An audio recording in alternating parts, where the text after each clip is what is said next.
First ever factory outlet Mukunda jewellery KPHB Kothapet Khammam Somajiguda Hanamkonda. నమస్కారం, welcome to Suman TV. నేను గీతాంజలి. ప్రస్తుతం మనతో పాటు ఇస్కాన్ నుంచి ప్రణవానంద ప్రభుజీ ఉన్నారు. ప్రపంచవ్యాప్తంగా ఎన్నో దేశాల్లో ఆ కృష్ణ భగవానుడి లీలల గురించి ప్రవచనాలు చెబుతూ ఎంతో మంది జీవితాల్లో మార్పును తీసుకొచ్చారనే చెప్పుకోవాలి ప్రణవానంద ప్రభుజీ గారు.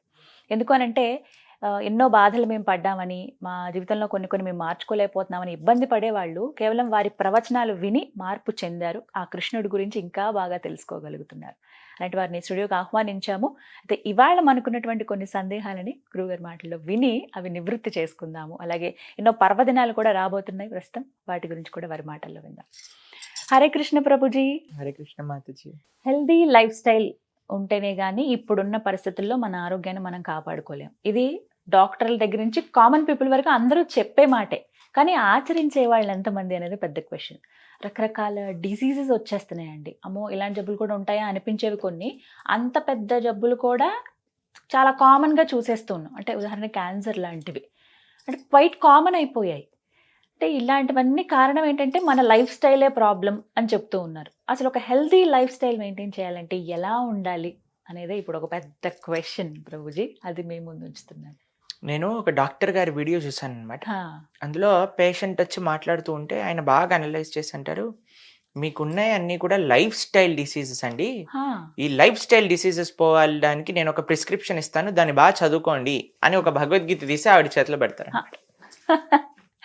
డాక్టర్, నిజంగా డాక్టర్ వీడియో అది.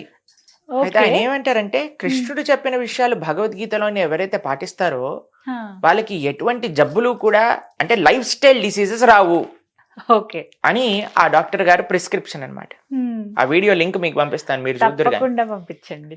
అయితే దాంట్లో ఆశ్చర్యకరమైన విషయం నేను తర్వాత ఆలోచిస్తున్నా, కృష్ణుడు ఏం చెప్పాడు అని.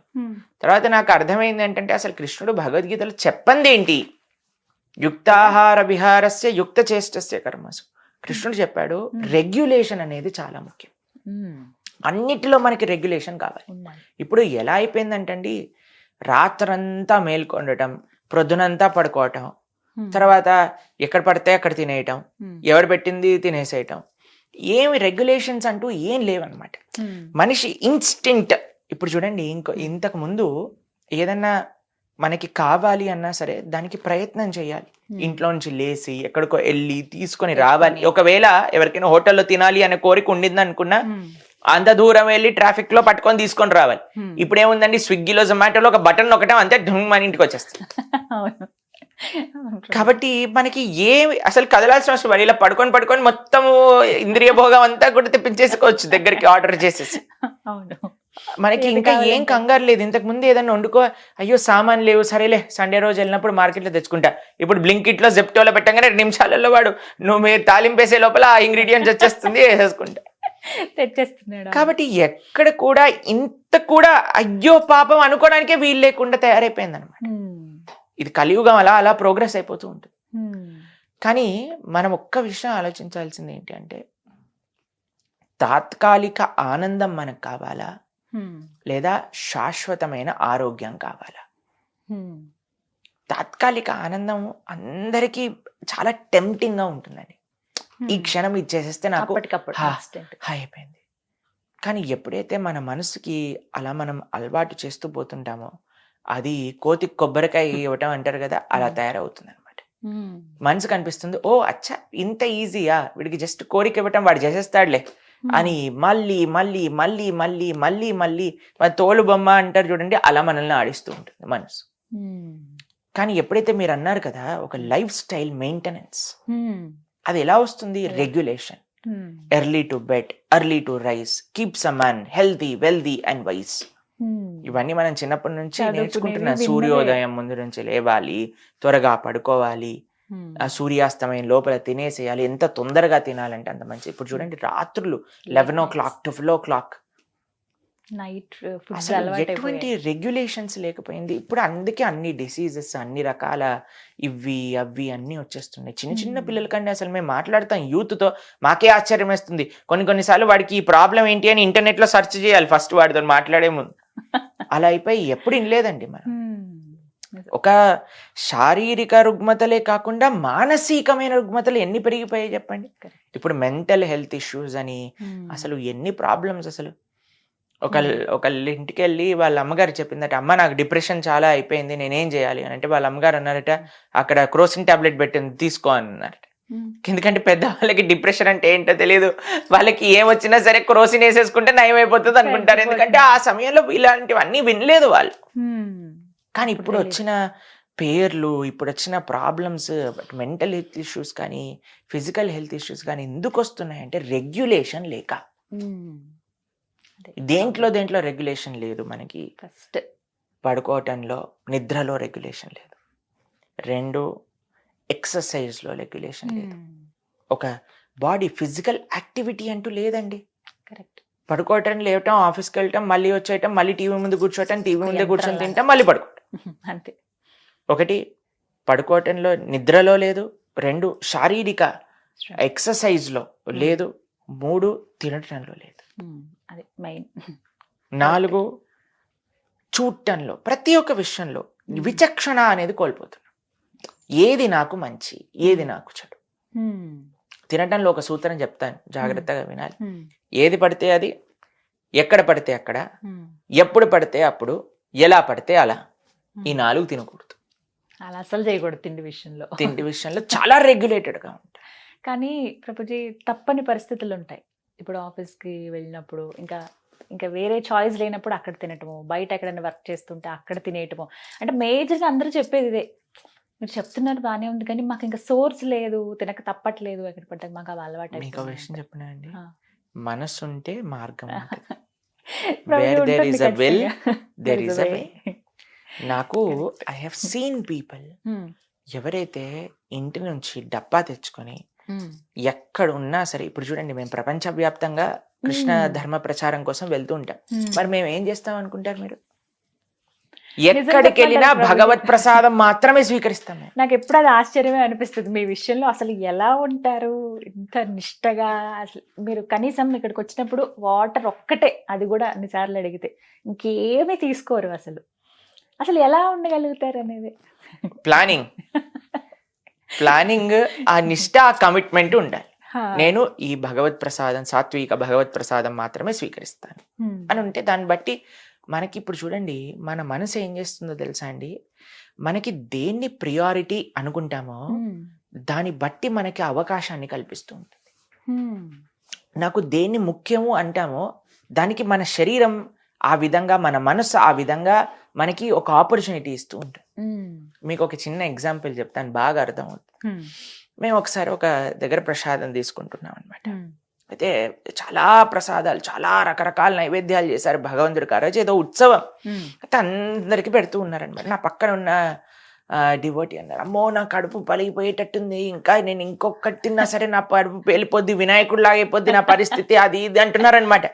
అయితే అందరు వస్తున్నారు, ప్రభుజీ ఇది ఒక్కటి తీసుకోండి, ఒకటి లేదు లేదు లేదు అస్సలు వద్దు, నా కడుపు వెళ్ళిపోతుంది అంటున్నారు. తర్వాత ఒక 10 నిమిషాల తర్వాత ఒక ఆయన ఇలా వెళ్తున్నారనమాట, గులాబ్ జాములు పెడుతున్నాడు. నా ప్లేట్లో పెట్టాడు గులాబ్ జామ్. అయితే ఈయన పాపం వద్దు వద్దు వద్దు అన్నాడు కదా అని ఆయన వెళ్ళిపోయాడు. వెళ్ళిపోతే, ఓ ఇక్కడ రా, ఏమైంది అని అంటే, ఏం పెడుతున్నావు? గులాబ్ జాములు. అయ్యో గులాబ్ జామా పెట్టు అని. అదేంటి ప్రభుజీ మీ పేలిపోతుంది అన్నారు, పగిలిపోతుంది అన్నారు అంటే, ఏం లేదు స్వీట్కి పర్వాలేదు అని. అయితే నేను అన్నాను, ఏమైంది ప్రభుజీ అలా అంటే స్వీట్కి వేరే కోటా ఉంది ప్రభుజీ కడుపులో, దానికోసం ఏం పర్వాలేదు. ఎందుకు? మనకి ఇష్టం కాబట్టి. మనకి ఏదైతే ఇష్టం అనుకుంటామో, మనం ఏదైతే ఇంపార్టెంట్ అనుకుంటున్నామో దానికి మనము ఆపర్చునిటీ ఇస్తున్నాం కదా. అలానే మనకి మన ఆరోగ్యం ఇంపార్టెంట్, మన ధర్మం మనకి ఇంపార్టెంట్, మన యొక్క వ్యక్తిగత ఆరోగ్యం మనకి ఇంపార్టెంట్, మన యొక్క కుటుంబం మనకి ఇంపార్టెంట్, దైవం ఇంపార్టెంట్. దేన్ని మనం ఇంపార్టెంట్ అనుకున్నామని మన మనసులో దృఢంగా పెట్టుకున్నాం అనుకోండి, దానికి మన మనస్సు, మన శరీరం సహకరిస్తుంది. మన సంకల్ప బలం లేదంతే, అదే లోపం అంటారు. కాబట్టి మీరు గట్టి సంకల్పం ఉండాలి. ప్రభుజీ మనం యాక్చువల్గా ఎట్లాగైనా సరే ఈ లైఫ్ స్టైల్ బ్యాలెన్సింగ్ చేయాలి. 8-8-8 ఇది సూత్రం అండి. 8 ఫర్ బాడీ, 8 గంటలు శరీరానికి ఇవ్వాలి, 6 గంటలు నిద్ర, 1 గంట ఎక్సర్సైజ్, ఇంకో గంట తినటం, వీటిలలో అన్నిట్లో ఒకటి. 8 ఫర్ బాడీ, 8 ఫర్ వర్క్. ఇప్పుడు మనము 9 to 5 జాబ్ అంటే 8 అవర్సే కదండి. 8 to body, 8 to work, and ఇంకొక రెస్ట్ ఆఫ్ 8 అవర్స్ ఉన్నాయి కదండి. దాన్ని ధర్మం కోసం, దైవం కోసం, కుటుంబం కోసం, సమాజం కోసం డివైడ్ చేసుకుని మనం ఇలా కానీ మనం బ్యాలెన్స్ చేయండి. ఆనికంటే ఆనందం ఇంకోటి ఉండదండి. ఎప్పుడు ఎవరిని మన జీవితంలో ఇది అది అని అసలు కంప్లైంట్సే రావు. ఎందుకంటే మనం ప్రపంచాన్ని చూస్తాం కాబట్టి. ఇప్పటి వరకు మనం ఒక కకూన్లో మనం ఇలా నేను ఇది చేయలేకపోతున్నా, నాకు ఈ ప్రాబ్లం ఉంది, నాకు ఆ ప్రాబ్లం, నన్ను అలా అన్నారు, నేను ఇలా అన్నారు. ఇది కాకుండా ప్రపంచంలో సేవ చేయడానికి వెళ్ళినప్పుడు, ఒకళ్ళని అర్థం చేసుకోవడానికి ప్రయత్నం చేసినప్పుడు, మన కంఫర్ట్ జోన్ దాటిన ప్రయత్నం చేసినప్పుడు అప్పుడు అన్నీ సెటిల్ అవుతాయండి. కాబట్టి వీటిలో చాలా ముఖ్యంగా మనం ఉండాల్సింది ఏంటంటే regulation. Regulation in sleeping, regulation eating, regulation in ప్రతి ఒక్కటి మన ప్రపంచంలో ఏదైతే మన ఇంద్రియాలని వదిలేకుండా రెగ్యులేట్ చేయడం అన్నమాట. కాబట్టి ఇది చాలా ముఖ్యం. అంత ఈజీ పద్ధతి కాదండి. ఇంద్రియాల్ని అవి గుర్రాల్లాగా పరిగెత్తుతూ ఉంటాయి, కంట్రోల్ చేసుకోవటం. కానీ వాటిని పగ్గాలు పట్టి ఆపే ప్రయత్నం ఎవరు చేశారు? అర్జునుడి యొక్క రససారథిగా కృష్ణుడు చేశాడు. కాబట్టి ఆ కృష్ణుడి యొక్క శరణు, అందుకే ఆధ్యాత్మిక సాధన. చాలా మంది అంటారు, ప్రభుజీ ఈ లైఫ్ స్టైల్ చేంజెస్ కి ఆధ్యాత్మిక సాధనకి ఏంటి అని. ఆధ్యాత్మిక సాధన ఎప్పుడైతే చేస్తామో మన మనసు మన కంట్రోల్లో ఉంటుంది. మన మనసు ఎప్పుడైతే కంట్రోల్లో ఉంటుందో మనం ఏం చెప్తే అది చేస్తుంది. అప్పటి వరకు మన మనసు చెప్పింది మనం చేయాల్సి వస్తుంది.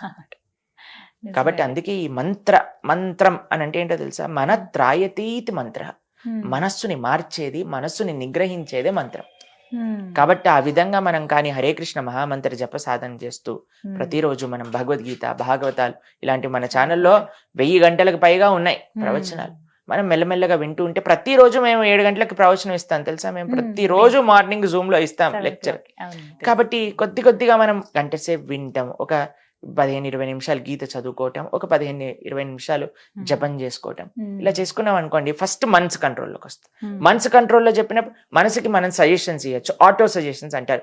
ఈ రోజు నుంచి నేను ఇలా ఉండాలని ప్రయత్నం చేస్తున్నాను. అప్పుడు మనసు మన మాట వినేటట్టుగా హాయిగా మన పక్కన వచ్చి కూర్చొని వింటున్నాను. అందుకే spirituality and life style or all interlinked. అందుకే ఆ డాక్టర్ భగవద్గీత చదవమన్నారు. రీజన్ ఇది. ఫస్ట్ మనస్సుని ఎలా కంట్రోల్ చేస్తాం, దాని తర్వాత ఎలా మనం ఈ జీవితంలో ఉండాలి.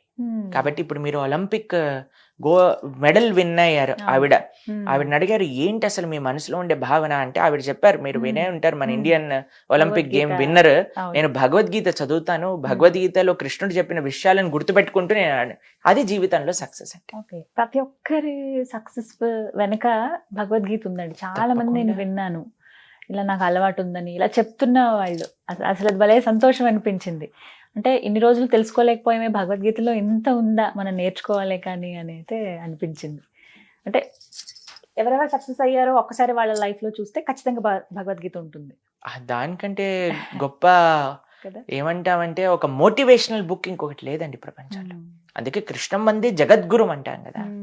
కాబట్టి జగత్తులో ఎవ్వరు కృష్ణుడు ఇచ్చిన సందేశాన్ని పాటించినా ఆయన సక్సెస్ అవ్వక తప్పదు. సో లైఫ్ ఇంకా మారట్లేదు, ఇన్ని ఉన్నాయి అన్ని ఉన్నాయి అనేవన్నీ పక్కన పెట్టి ఒకసారి భగవద్గీత చదివితే డెఫినెట్ గా చేంజ్ అవుతుంది.